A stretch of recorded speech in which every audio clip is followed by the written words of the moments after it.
हर बार जब हम राइट्स की बात करते हैं तो उसकी शुरुआत होती है प्रेम्बल से ही, चाहे वह बोलने की आज़ादी हो, बराबरी का हक और इज्जत के साथ जीने का अधिकार हो।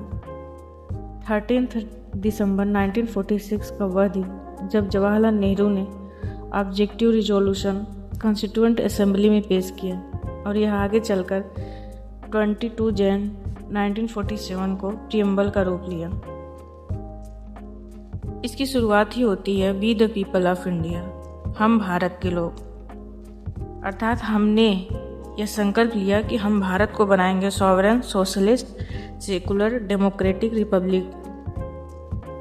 और हमारा गोल क्या है? सभी सिटीजन्स को एश्योर करना जस्टिस 3 तरीके से, सोशल, इकोनॉमिक, पॉलिटिकल, जिससे कि कास्ट, रिलीजन और जेंडर के बेसिस पे डिस्क्रिमिनेशन ना हो। ये फंडामेंटल राइट्स आर्टिकल 15 में भी दिया गया है। लिबर्टी की बात करें मतलब freedom, thought, expression, belief, faith और वर्शिप। थॉट एक्सप्रेशन का फ्रीडम फंडामेंटल राइट्स 19 में बात किया गया है और फेथ और वर्शिप की आर्टिकल 25 से 28 तक फंडामेंटल राइट्स में दिया गया है।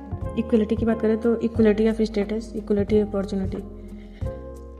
अपॉर्चुनिटी का इक्वलिटी फंडामेंटल राइट्स आर्टिकल 16 में दिया गया है। और इक्वलिटी की बात करें तो ये आर्टिकल 14 से 18 तक है।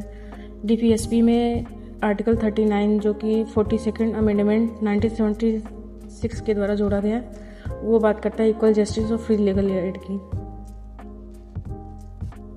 ये बहुत इंपॉर्टेंट है एग्जाम के पॉइंट ऑफ व्यू से। फ्रेटर्निटी की बात करें तो dignity of individual, unity and integrity of nation ensure करता है।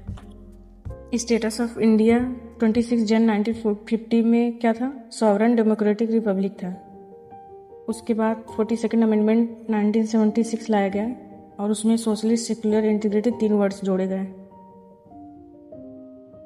आर्टिकल 15 जो है डिस्क्रिमिनेशन की, नो डिस्क्रिमिनेशन की बात करता है। 39B और C DPSP का principle equal distribution resources, economic equality की बात करता है। 39A equal justice and free legal add.